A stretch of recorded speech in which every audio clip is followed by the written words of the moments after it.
Hello friends, नमस्ते। आप सभी का स्वागत है आपके अपने चैनल कथा साहित्य दर्पण में।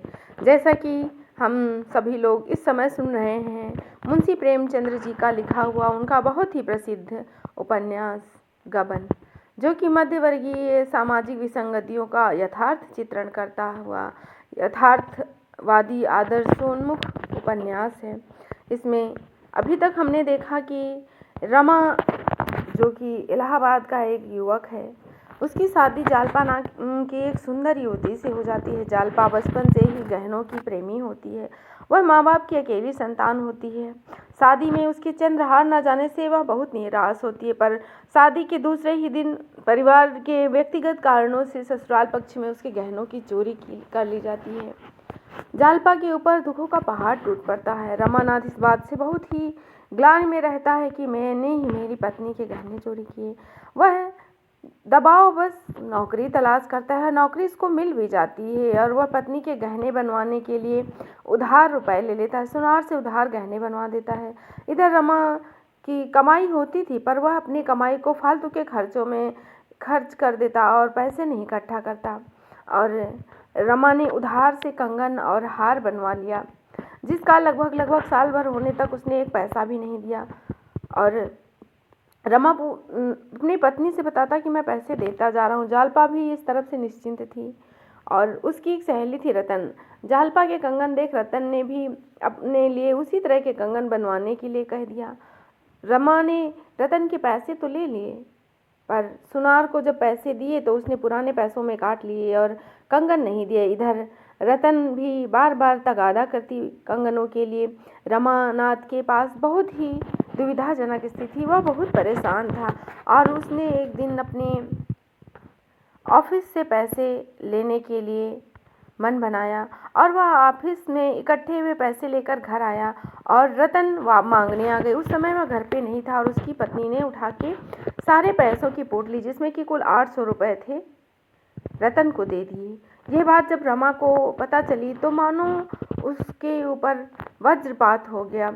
वह इतना तेज हो गया कि वह अपनी पत्नी के ऊपर बिगड़ने का भी सामर्थ्य खोता रहा और उसकी इच्छा हुई कि वह किसी खौलते हुए तेल में गिर जाए, किसी पानी के तालाब में कूद जाए। उसको कुछ समझ में नहीं आ रहा था। उसका विवेक एकदम नष्ट हो गया था। उसमें जरा सी भी शक्ति नहीं रही। उसमें इतनी भी शक्ति नहीं रही कि वह जालपा के ऊपर बिगड़ पड़े।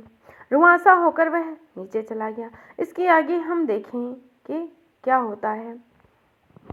अविवेकी रमानाथ, जो कि अपने झूठ की प्रशंसा के चक्कर में, अपनी झूठी बड़ाई के चक्कर में खुद अपने ऊपर कुल्हाड़ी मारता, अपने पैरों पर अपने ही फंसे बुने हुए जाल में वह फंसता जा रहा है। आगे हम देखते हैं कि वह क्या करता है।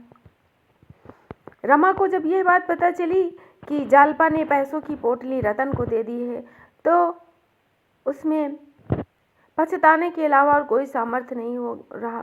शांत चित्त होकर वह विचार करने लगा और यह भी अनिवार्य था कि रतन से पैसे ले लिए जाएं। जिस समय वह यहाँ आई थी, अगर वह होता तो कोई न कोई बहाना बना देता, पर होनी को पता नहीं क्या मंजूर थी। उसने यह निश्चय किया कि वह रतन के पास जाएगा और पैसे लेगा।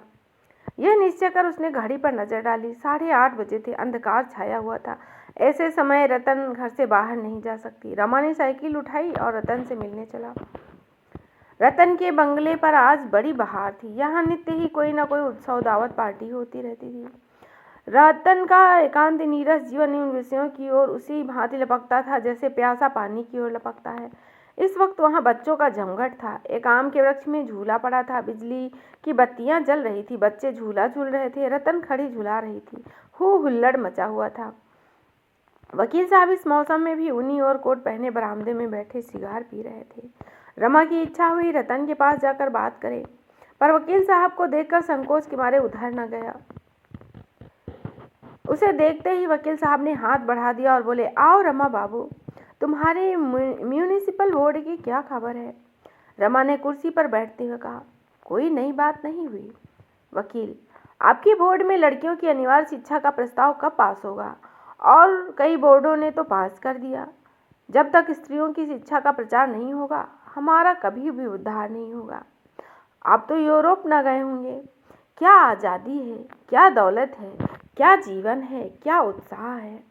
यही स्वर्ग है और स्त्रियां भी सचमुच देवियां हैं। इतनी हंसमुख, इतनी स्वच्छंद, यह सब स्त्री शिक्षा का ही प्रसाद है।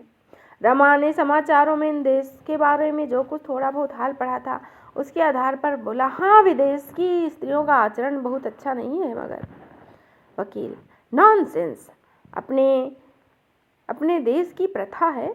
आप एक युवती को किसी युवक के साथ एकांत में विचरते देख कर दांतों तले उंगली दबाते हैं। आपका अंतःकरण इतना मलिन हो गया है कि स्त्री पुरुष को एक जगह देखकर आप संदेह किए बिना नहीं रह सकते।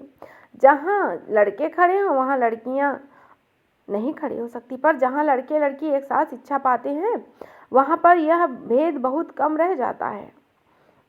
यह समझ लीजिए कि जिन देश में स्त्रियों को जितना अधिक स्वाधीनता है वह देश उतना ही सभ्य है।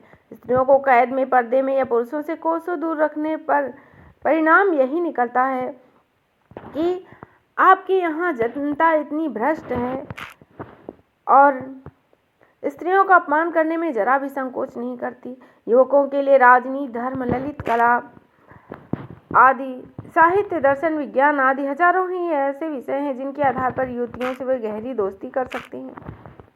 मैं साल भर यूरोप और अमेरिका में रह चुका हूँ। कितनी ही सुंदरियों के साथ मेरी दोस्ती थी। उनके साथ खेला हूँ, नाचा भी हूँ, पर कभी मुँह से ऐसा शब्द न निकलता जिसे सुनकर किसी युवती को लज्जा आए या सर झुकाना पड़े। और कहा, जब हम स्त्री पुरुषों को अबाध रूप से अपना अपना मानसिक विकास न करने देंगे तो अवनति की ओर ही खिसकते चले जाएंगे।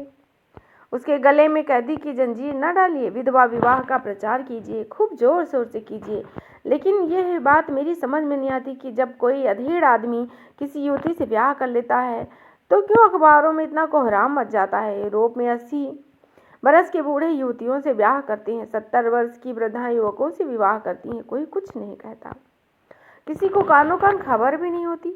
हम बूढ़ों को मरने के पहले ही मार डालना चाहते हैं लोग। हालांकि मनुष्य को कभी किसी सुहागिनी की सहगामिनी की जरूरत होती है तो वह बुढ़ापे में ही होती है। उसे हरदम किसी अवलंब की इच्छा होती है तो बुढ़ापे में ही होती है, जब वह परामुखापेक्षी हो जाता है।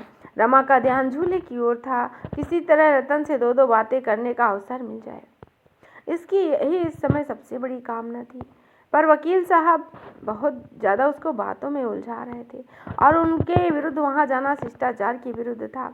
आखिर उसने एक क्षण बाद झूले की ओर देखकर कहा, इतने लड़के किधर से आए। वकील, रतन भाई को बाल समाज से बड़ा स्नेह है। ना जाने कहाँ कहाँ से इतने लड़के जमा हो जाते हैं। अगर आपको बच्चों से प्यार हो तो जाइए। रमा तो यही चाहता था। चट झूले के पास जा पहुँचा। रतन उसे देखकर मुस्कुराई और बोली, इन शैतानों ने मेरी नाक में दम कर रखा है। झूले से इन सबों का पेट नहीं भरता। आइए आप भी बेगार कीजिए, मैं तो थक गई। यह कहकर वह पक्के चबूतरे पर बैठ गई। रमा झोंके देने लगा। बच्चों ने नया आदमी देखा तो सबके सब बारी बारी के लिए उतावले होने लगे। रतन के हाथों दो दो बारियां आ चुकी थी। यह कैसे हो सकता था कि कुछ लड़के तीसरी बार झूलने और बाकी मैट के मुंह ताके। 2 उतरते तो 4 चढ़ जाते। रमा को बच्चों से नाम मात्र का भी प्रेम नहीं था, पर इस वक्त करता तो क्या करता। आखिर आधा घंटे की बेगार के बाद उसका जी उब गया। घड़ी में 9:30 बज रहे थे।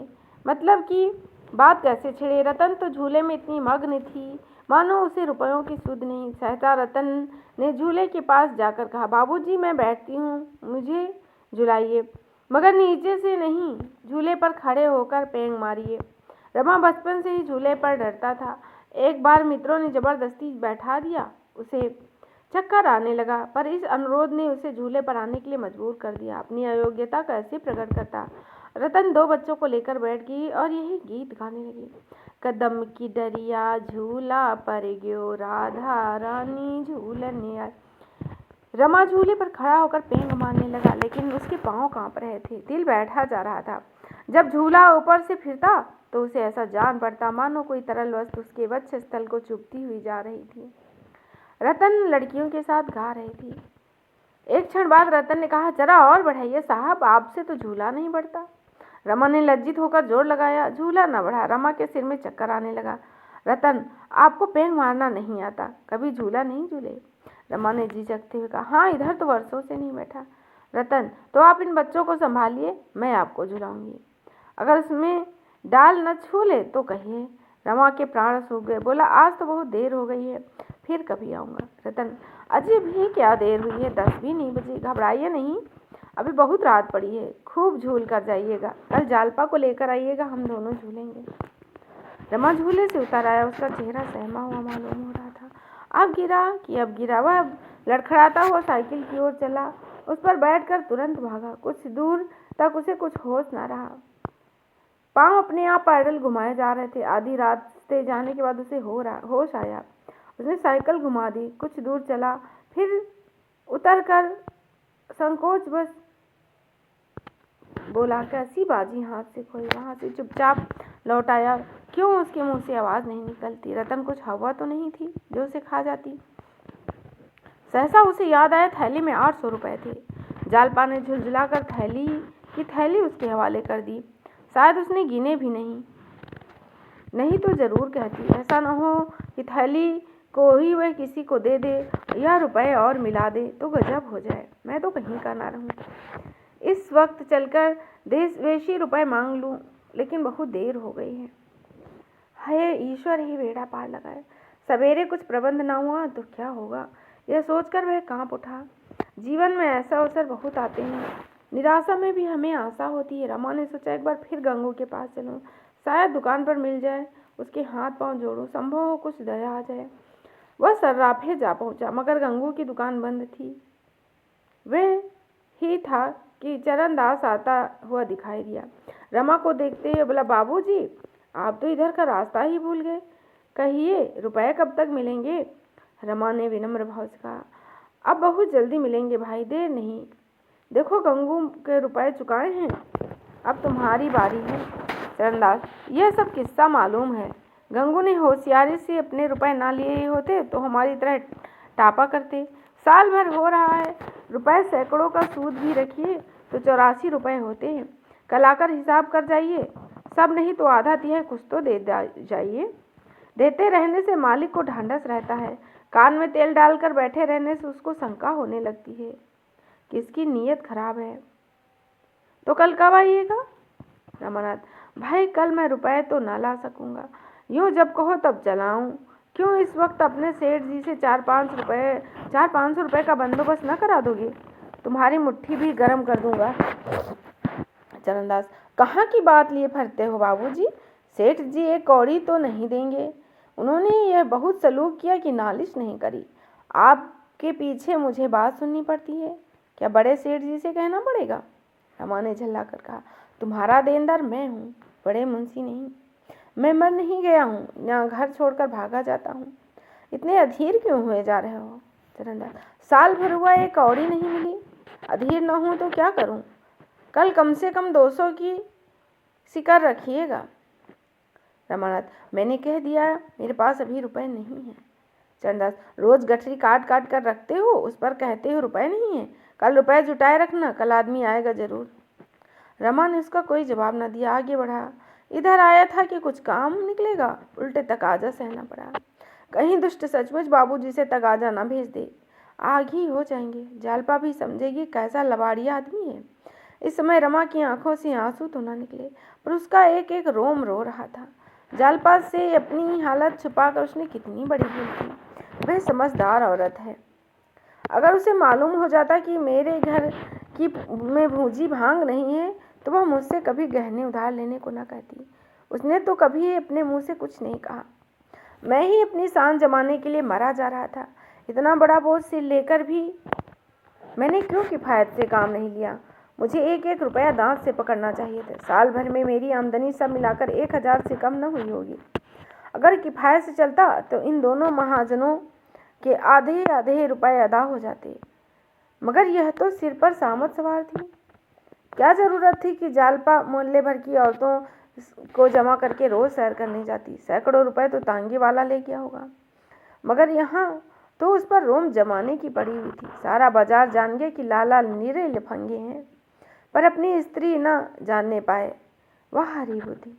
दरवाजे के लिए पर्दे की क्या जरूरत थी? 2 लैंप क्यों लाया? नई निवाड़ क्यों चारपाइयों के लिए लाया? उसने रास्ते में उन खर्चों का हिसाब तैयार कर लिया जिनकी उसकी हैसियत नहीं थी, और यह उस जैसे हैसियत वाले आदमी को टालना चाहिए था। जब आदमी स्वस्थ रहता है उसे इसकी चिंता नहीं रहती कि वह क्या खाएगा, कितना खाएगा, कब खाएगा। लेकिन जब कोई विकार उत्पन्न हो जाता है तो उसे याद आती है कि कल मैंने पकौड़ियाँ खाई थी। विजय बहुमुखी होती है, पराजय अंतर्मुखी। जालपा ने पूछा, कहाँ चले गए थे? बड़ी देर लगा दी। रमाना, तुम्हारे कारण रतन के बंगले पर जाने पड़ा। तुमने सब रुपए उठाकर दे दिए, उसमें से 200 रुपए मेरे भी थे। जालपा, तो मुझे क्या मालूम था? तुमने कहा भी तो ना, मगर उसके पास से पैसे कहीं नहीं जा सकते, वे आप ही भेज देंगी। रमानाथ, माना, पर सरकारी रकम तो कल दाखिल करनी पड़ेगी। जालपा, कल मुझसे 200 रुपये ले लेना, मेरे पास हैं। रमा को विश्वास न आया, बोला, कहाँ हो न, तुम्हारे पास इतने रुपए कहाँ से आए? जालपा, तुम्हें इससे क्या मतलब? मैं तो 200 रुपये देने को कहती हूँ। रमा का चेहरा खिल उठा, कुछ आशा बंधी। 200 रुपये दे दो, 100 रुपये रतन से ले लूँ, 100 रुपये मेरे पास हैं, तो कुल 300 की कमी रह जाएगी। मगर यही 300 रुपये कहाँ से आएंगे? ऐसा कोई नज़र ना आता जिससे इतने रुपए मिलने की आशा की जा सके। अगर रतन सब रुपए दे दे तो बिगड़ी बात बन जाए। आशा का यही एक आधार रह गया। जब वह खाना खाकर लेटा तो जालपा ने कहा, किस सोच में पड़े हो रमानाथ? सोच किस बात का? क्या मैं उदास हूँ? जालपा, हाँ, किसी चिंता में पड़े हुए हो, मगर मुझे बताते नहीं हो। रमानाथ, अगर ऐसी कोई बात होती तो तुमसे छिपाता नहीं। वाह, तुम अपने दिल की बात मुझसे कहोगे? ऋषियों की आज्ञा नहीं है। रमानाथ, मैं उन ऋषियों के भक्तों में से नहीं हूँ। जालपा, वह तो सब मालूम है, मैं तुम्हारे हृदय में बैठकर देख चुकी हूँ। रमानाथ, वहाँ तुम्हें अपनी ही प्रतिमा दिखी होगी। जालपा को रात में एक भयंकर स्वप्न दिखा, वह चिल्ला पड़ी। रमा ने चौंक कर पूछा, क्या है जालपा, क्या स्वप्न देख रही हो? जालपा ने इधर उधर घबराई हुई आंखों से देखकर कहा, बड़े संकट में जान पड़ी थी, ना जाने कैसा सपना देख रही थी। रमानाथ, क्या देखा? जालपा, क्या बताऊं, कुछ कहा नहीं जाता। देखती हूँ कि तुम्हें कई सिपाही पकड़े लिए जा रहे हैं। कितना भयंकर रूप था उनका। रमा का खून सूख गया। 2-4 दिन पहले इस स्वप्न को उसने हंसी में उड़ा दिया होता, पर इस समय अपने को शंकित होने से न रोक सका। वह बाहर से हंसकर बोला, तुमने सिपाहियों से पूछा नहीं इन्हें क्यों पकड़े लिए जा रहे हो? जालपा, तुम्हें हंसी सूझ रही? मेरा हृदय कांप रहा। थोड़ी देर बाद रमा ने नींद में बकना शुरू कर दिया, अम्मा, कहे देता हूँ कि फिर मेरा मुंह न देखोगी, मैं डूब मरूंगा। जालपा को अभी नींद ना आई थी। भयभीत होकर उसने रमा को जोर से हिलाया और बोली, मुझे तो हंसते थे और खुद बकने लगे। सुनकर रोए खड़े हो गए। स्वप्न देखते थे क्या? रमा ने लज्जित होकर कहा, हाँ जी, ना जाने क्या देख रहा था, कुछ याद नहीं। जालपा ने पूछा, अम्मा को क्यों धमका रहे थे? सच बताओ, क्या देखे थे? रमा ने सिर खुजलाते हुए कहा, कुछ याद नहीं आ रहा, यूं ही बकने लगा हूँगा। जालपा, अच्छा तो करवट सोना, चित्त सोने से आदमी बकने लगता है। रमा करवट पौड़ गया, पर ऐसा जान पड़ा मानो चिंता और शंका दोनों उसकी आंखों में बैठी हुई निद्रा के आक्रमण से उनकी रक्षा कर रही है। जगते हुए 2 बज गए। सहसा जालपा उठ बैठी और सुराही से पानी उड़ेलती बोली, बड़ी प्यास लगी है, क्या तुम अभी तक जाग ही रहे हो? रमा, हाँ जी, नींद उचट गई। मैं सोच रहा था तुम्हारे पास 200 रुपये कहाँ से आए, मुझे इसका आश्चर्य है। जालपा, ये रुपये मैं मायके से लाई थी, कुछ विदाई में मिले थे, कुछ पहले के रखे थे। रमानाथ, तब तो तुम रुपए जमा करने में बड़ी कुशल हो, यहाँ क्यों कुछ नहीं की जमा किया? जालपा ने मुस्कुराकर कहा, तुम्हें पाकर रुपए की परवाह नहीं रही। रमानाथ, अपने भाग्य को कोसती होगी। जालपा, भाग्य को क्यों कोसूं? भाग्य को वह औरतें रोएं जिनके पति निकट्टू हों, शराबी हों, दुराचारी हों, रोगी हों, तानों से स्त्री को छेदा करते हों, बात बात पर बिगड़े। पुरुष मन का हो तो स्त्री उसके साथ उपवास करके भी प्रसन्न रहेगी। रमा ने विनोद के भाव से कहा, तो मैं तुम्हारे मन का हूँ। जालपा ने प्रेम पूर्वक गर्व से कहा, मेरी जो आशा थी तुम मुझसे कहीं बढ़कर हो। मेरी 3 सहेलियां हैं, एक का पति भी ऐसा नहीं है। एक MA है पर सदा रोगी, दूसरा विद्वान भी है और धनी भी पर वैश्यागामी है, तीसरा घरघुस्सू और बिल्कुल निकट्टू। रमा का हृदय गदगद हो गया। ऐसी प्रेम की मूर्ति और दया की देवी से उसका विवाह हुआ और उसने कितना बड़ा विश्वासघात किया। इस दुराव रखने पर भी जब इसे मुझसे इतना प्रेम है, अगर मैं इसे निष्कपट होकर सब कुछ बता देता तो मेरा जीवन कितना आनंदमय होता। प्रातःकाल रमा ने रतन के पास आदमी भेजा। खत में लिखा, मुझे बड़ा खेद है कि कल जालपा ने आपके साथ ऐसा व्यवहार किया जो उसे न करना चाहिए था। मेरा विचार यह कदापि नहीं था कि रुपए आपको लौटा दूं। मैंने सर्राफ को ताकीद करने के लिए उससे रुपए ले लिए थे। कंगन 2-4 रोज में अवश्य मिल जाएंगे। आप रुपए भेज दें। उस थैली में 200 रुपये मेरे भी हैं, वे भी भेजिएगा। आपके सम्मान की रक्षा करते हुए जितनी विनम्रता उससे हो सकती थी उसने कोई कसर नहीं रखी। जब तक आदमी लौट कर न आया बड़ी व्यग्रता से उसकी राह देख रहा था। कभी सोचता कहीं बहाना न कर दे या घर पर मिले ही ना, 2-4 दिन के बाद देने का वायदा करे। रतन के रुपए पर ही सारा दारोमदार था। अगर रतन ने साफ जवाब दे दिया तो फिर सर्वनाश। उसकी कल्पना से ही रमा के प्राण सूखे जा रहे थे। आखिर 9 बजे आदमी लौटा। रतन ने 200 रुपये तो दे दिए मगर खत का कोई जवाब न दिया। रमा ने निराश आंखों से आकाश की ओर देखा। सोचने लगा, रतन ने खत का जवाब क्यों नहीं दिया? मामूली शिष्टाचार भी नहीं जानती, कितनी मक्कार औरत है। रात को ऐसा मालूम होता कि साधुता और सज्जनता की प्रतिमा है, पर दिल में गुबार भरा हुआ था। शेष रुपयों की चिंता में रमा को नहाने खाने की भी सुध न रही। कहार अंदर गया तो जालपा ने पूछा, तुम्हें कुछ काम धंधे की भी खबर है कि मटर गश्ती करते रहोगे? 10 बज रहे हैं और अभी तक तरकारी भाजी कहीं का कुछ पता नहीं। कहार ने त्योरियां बदल कर कहा, तो 4 हाथ गोड़ थोड़े हैं, काम से तो गवा रहे। बाबू मेम साहब के 3 रुपया लेवे भेजे रही। जालपा, कौन मेम साहब? कहार, जॉन मोटर पर चढ़कर आवत है। जालपा, तो लाए रुपए? कहार, लाए का है नाहिन, पिथरी के छोर पर तो राहत है, दौड़त दौड़त गोड़ पिराए लग। जालपा, अच्छा चटपट जाकर तरकारी लाओ। कहार तो उधर गया। रमा रुपए लिए अंदर पहुंचा तो जालपा ने कहा, तुम्हें अपने रुपए रतन के पास से मंगवा लिए ना, अब तो मुझसे ना लोगे? रमा ने उदासीन भाव से कहा, मत दो। जालपा ने कहा, मैंने कह दिया था रुपए दे दूंगी, तुम्हें इतनी जल्दी मांगने की क्यों सूझी? समझी होगी इन्हें मेरा विश्वास नहीं। रमा ने हताश होकर कहा, मैंने रुपए नहीं मांगे थे, केवल इतना लिख दिया था कि थैली में 200 रुपये ज़्यादा हैं, आप उन्हें अपने पास रख लीजिए। जालपा ने हंसकर कहा, मेरे रुपए बड़े भाग्यवान हैं, दिखाऊं? चुन चुन कर नए रुपए रखे हैं, सब इसी साल के हैं, चमाचम, देखो तो आंखें ठंडी हो जाए। इतने में किसी ने नीचे से आवाज़ दी, बाबूजी, सेठ ने रुपए के लिए भेजा है। दयानाथ स्नान करके अंदर आ रहे थे। सेठ के प्यादे को देखकर पूछा, कौन से सेठ? कौन से रुपए? मेरे यहाँ किसी के रुपए नहीं आते। दादा, छोटे बाबू ने कुछ माल लिया था, साल भर हो गए, अभी तक एक पैसा नहीं दिया। सेठ जी ने कहा है बात बिगड़ने पर रुपए दिए तो क्या दिए, आज कुछ जरूर दिलवा दीजिए। दयानाथ ने रमा को पुकारा और बोले, देखो कि सेठ का आदमी आया है, उसका कुछ हिसाब बाकी है, साफ क्यों नहीं कर देते? कितना बाकी है इसका? रमा कुछ जवाब देने न पाया। प्यादा बोल उठा, पूरे 700 हैं बाबूजी। दयानाथ की आंखें फैलकर मस्तक पर पहुंच गई। 700? क्यों जी? यह तो 700 कहता है। रमा ने टालने की इरादे से कहा, मुझे ठीक से मालूम नहीं। प्यादा, मालूम क्यों नहीं? पुर्जा तो मेरे पास है, तब से कुछ दिया ही नहीं, कहाँ से कम हो गए? रमा ने प्यादे को पुकार कर कहा, चलो तुम दुकान पर, मैं आता हूँ। प्यादा, हम बिना कुछ लिए न जाएंगे साहब, आप यूं ही टाल दिया करते हैं और बातें हमको सुननी पड़ती हैं।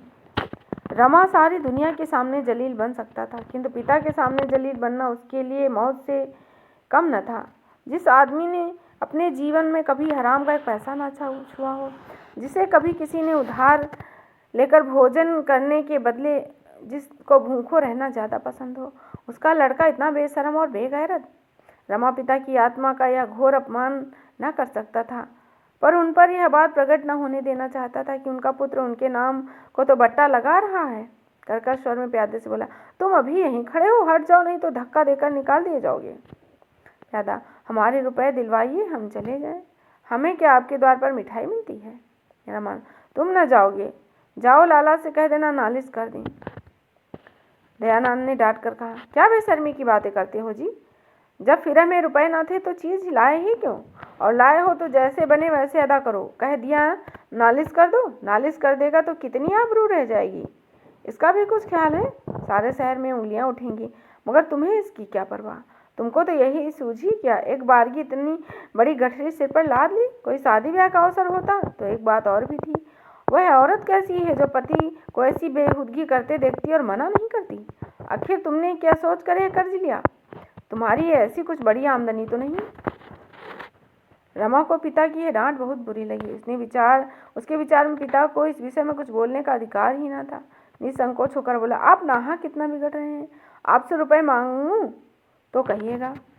मैं अपने वेतन से थोड़ा थोड़ा करके सब चुका चुका। अपने मन में उसने कहा, यह तो आप ही की करनी का फल है। आप ही के पाप का प्रायश्चित कर रहा हूँ। प्यादे ने पिता और पुत्र के विवाद को होते देखा तो चुपके से अपनी राह ली। मुंशी जी भुनभुनाते हुए स्नान करने चले गए। रमा ऊपर गया तो उसके मुंह पर लज्जा और ग्लानि की फटकार बरस रही थी। जिस अपमान से बचने के लिए वह डाल डाल पात पात भागा फिरता था, वह हो ही गया। इस अपमान के सामने सरकारी रुपए की फिक्र भी गायब हो गई।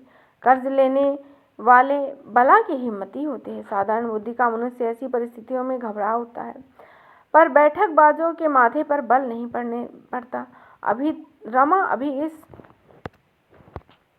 कला में दक्ष नहीं हुआ था। इस समय यदि यमदूत उसके प्राण हरने आता तो वह आंखें बंद कर उसका स्वागत कर लेता। कैसा है, क्या होगा, यह शब्द उसके एक एक रोम से निकल रहे थे। इससे अधिक वह इस समस्या की और व्याख्या न कर सका। यही प्रश्न एक सर्वव्यापी पिशाच की भांति उसे घूरता दिखाई दिया। कैसे क्या होगा, यही शब्द अगणित बगुलों की भांति चारों ओर उसे उड़ती नजर आए। वह इस विचार को न कर सका था, केवल उसकी ओर से आंखें बंद कर सकता था। उसका चित्त इतना खिन्न हो गया कि आंखें सजल हो गई। जालपा ने पूछा, तुमने कहा था इसके अब थोड़े ही रुपए बाकी हैं? रमा ने सिर झुकाकर कहा, यह दुष्ट झूठ बोल रहा है। मैंने कुछ रुपए दिए हैं। जालपा, दिए होते तो कोई रुपए को तकाजा क्यों करता? जब तुम्हारी आमदनी इतनी कम थी, गहने लिए ही क्यों? मैंने तो कभी जिद न की थी, और मान लो 2-4 बार कहती भी तो तुम्हें समझा बूझ से काम लेना चाहिए। अपने साथ मुझे भी 4 बातें सुनवा दी। आदमी सारी दुनिया से पर्दा रखता है, लेकिन अपनी स्त्री से पर्दा नहीं रखता। तब तुम मुझसे भी पर्दा रखते हो। अगर मैं जानती तुम्हारी आमदनी इतनी थोड़ी है तो मुझे क्या ऐसा शौक चल रहा था कि मोहल्ले की औरतों को तांगे पर बिठा बिठा कर सैर कराने ले जाती। अधिक से अधिक यही तो होता कि कभी कभी चित्त दुखी हो जाता, पर यह तकाजे तो न सहने पड़ते। कहीं नालिश कर दे तो 700 के 1000 हो जाए। मैं क्या जानती थी कि तुम मुझसे यह छल कर रहे हो। कोई वैसा तो हूँ नहीं कि तुम्हें नोच घसोट कर अपना घर भरना मेरा काम हो। मैं तो भले बुरे दोनों की साथिन हूँ। भले में तुम चाहे मेरी बात मत पूछो, पर बुरे में मैं तुम्हारे गले पड़ी ही रहूंगी।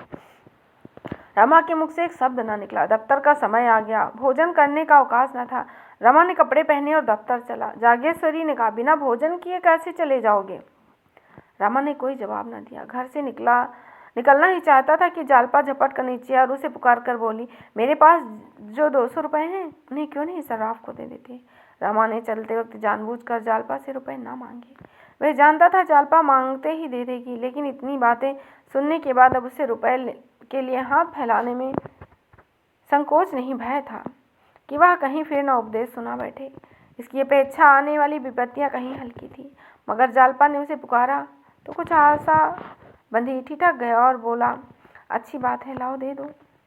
वह बाहर के कमरे में बैठ गया। जालपा दौड़कर ऊपर से रुपए लाई, गिन गिन कर उसकी थैली में डाल दिए। उसने समझा था कि रमा रुपया पाकर फूला न समाएगा, पर उसकी आशा पूरी न हुई। अभी 300 रुपयों की फिक्र करनी थी। वह कहाँ से आएंगे? मूर्ख आदमी इच्छापूर्ण भोजन चाहता है, 2-4 फुलकों से उसकी तुष्टि नहीं होती। सड़क पर आकर रमा ने एक तांगा लिया और उसे जॉर्ज टाउन चलने के लिए कहा, शायद रतन से भेंट हो जाए। वह चाहे तो 300 रुपये का बड़ी आसानी से प्रबंध कर सकती है। रास्ते में वह सोचता जाता था, आज बिल्कुल संकोच न करूंगा। जरा देर में जॉर्ज टाउन आ गया। रतन का बंगला भी आ गया। वह बरामदे में बैठी। रमा ने उसे देखकर हाथ उठाया। उसने भी हाथ उठाया, पर वहाँ उसका सारा संयम टूट गया। वह बंगले में न जा सका। तांगा सामने से ही निकल गया। रतन बुलाती तो वह चला जाता। वह बरामदे में न बैठी होती तो भी शायद अंदर जाता, पर उसे सामने बैठा देखकर वह संकोच में डूब गया। जब तांगा गवर्नर हाउस के पास पहुंचा तो रमा ने चौंक कर कहा, चुंगी के दफ्तर चलो। तांगे वाले ने घोड़ा उधर मोड़ दिया। 11 बजते बजते रमा दफ्तर पहुंचा। उसका चेहरा उतरा हुआ, छाती धड़क रही थी। बड़े बाबू ने जाकर पूछा, जाते ही बुलाएंगे। दफ्तर में जरा भी रियायत नहीं करते। तांगे से उतरते ही उसने पहले अपने कमरे की तरफ निगाह डाली। देखा कई आदमी उसकी राह देख रहे हैं। उधर न जाकर रमेश बाबू की कमरे की ओर गया। रमेश बाबू से पूछा, अब तक तुम कहाँ थे? खजांची साहब तुम्हें खोजते फिर रहे हैं। चपरासी मिला था। रमा ने अटकते हुए कहा, मैं घर पर ना था, जरा वकील साहब की तरफ चला गया था। एक बड़ी मुसीबत में फंस गया हूँ। रमेश, कैसी मुसीबत? घर पर कुशल तो है? रमानाथ, जी हाँ, घर पर तो कुशल है। कल शाम को यहाँ से काम बहुत था। मैं उसमें ऐसा फंसा कि वक्त का कुछ पता ना चला। जब काम करके उठा तो खजांची साहब चले गए। मेरे पास आमदनी के 800 रुपये थे। सोचने लगा इसे कहाँ रखूँ। मेरे कमरे में कोई संदूक नहीं है। यह निश्चय किया कि साथ लेता जाऊँ। 500 रुपये नकद थे, वह तो मैंने थैली में रखे। 300 रुपये के नोट जेब में रख लिए और घर चला। चौक में 2 चीज़ें लेनी थी। उधर से होता हुआ घर पहुंचा तो नोट गायब। रमेश बाबू ने आंखें गड़ा कर कहा, 300 के नोट गायब हो गए? रमानाथ, हाँ, कोट के ऊपर की जेब में थे, किसी ने निकाल लिए। रमेश, और तुमको मारकर थैली नहीं छीन ली? रमानाथ, क्या बताऊं बाबूजी, तब से चित्त की जो दशा हो रही है वह बयान नहीं कर सकता।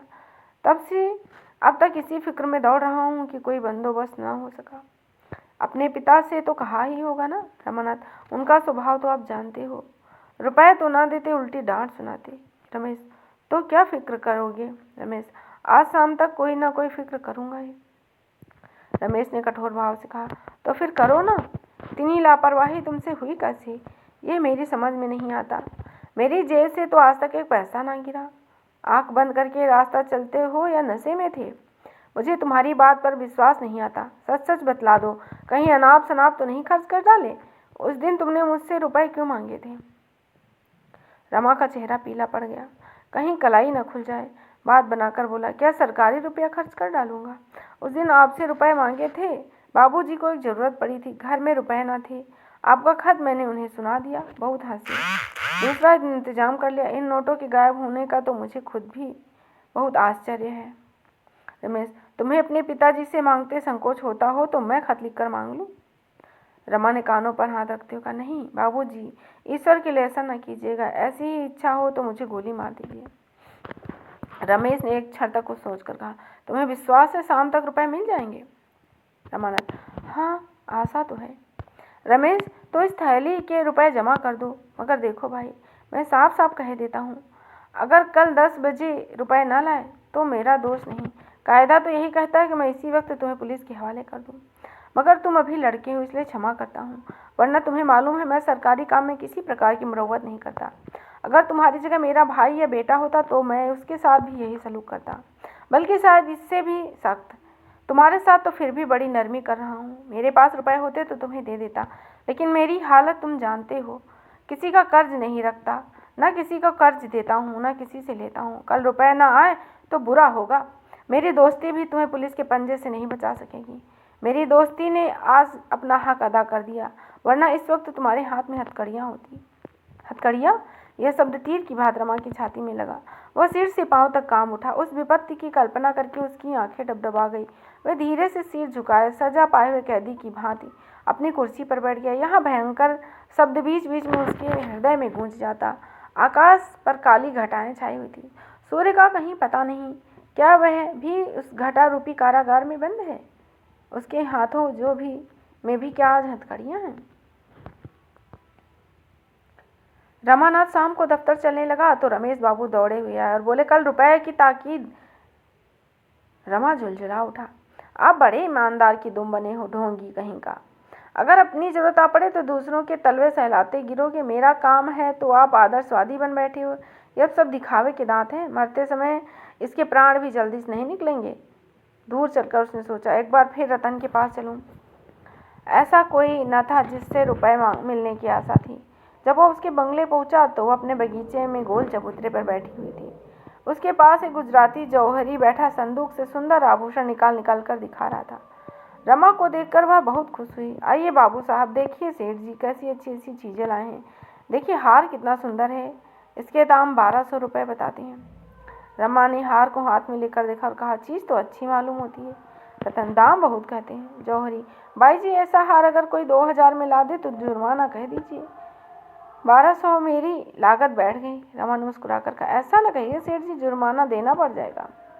जौहरी बाबू साहब, हार तो 100 रुपये में भी आ जाएगा, और बिल्कुल ऐसा ही, बल्कि चमक दमक इससे भी बढ़कर, मगर परखना चाहिए। मैं खुद ही आपसे मोल तोल की बात नहीं करता, मोल तोल नाड़ियों से किया जाता है। आपसे क्या मोल भाव करें, हम निरे रोजगारी नहीं हैं बाबू साहब, आदमी का मिजाज देखते हैं। श्रीमती ने क्या अमीराना मिजाज दिखाया है? वाह। रतन ने हार को लुब्ध नजरों से देखकर कहा, कुछ तो कम कीजिए सेठ जी, आप तो जैसे कसम खा लिए हैं। जौहरी, कमी का नाम न लीजिए हुजूर, यह चीज आपकी भेंट है। रतन, अच्छा आप एक बात बतला दीजिए, कम से कम इसका क्या लेंगे? जौहरी ने कुछ क्षुब्ध होकर कहा, 1200 रुपये और 12 कौड़ियाँ होंगी हुजूर, आपसे कसम खाकर कहता हूँ, इसी शहर में 1500 का बेचूंगा, और आपसे कह जाऊंगा किसने लिया। यह कहते हुए जौहरी ने हार को रखने के लिए केस निकाला। रतन को विश्वास हो गया कि यह कुछ कम न करेगा। बालकों की बात अधीर होकर बोली, आप तो ऐसे समेटे ले रहे हैं कि हार को नजर लग जाएगी। जौहरी, क्या करूं हजूर, जब ऐसे दरबारों में चीज की कदर नहीं होती है तो दिल दुखी होता है। रतन ने कमरे में जाकर रमा को बुला और बोली, आप समझते हैं यह कुछ और उतरेगा? रमानाथ, मेरी समझ में तो चीज 1000 से ज्यादा की नहीं है। तन होगा, मेरे पास तो 600 रुपये हैं, आप 400 रुपये का प्रबंध कर दें तो ले लूँ। यही गाड़ी से काशी जा रहा है, उधार न मानेगा वकील साहब, जरा किसी जलसे में गए हैं, 9-10 बजे से पहले न लौटेंगे। तो तब तक के लिए यहीं तक, फिर आगे हम पढ़ेंगे अगली बार, तो पुनः मिलेंगे आपसे। तब तक के लिए धन्यवाद। जय हिंद, जय हिंदी।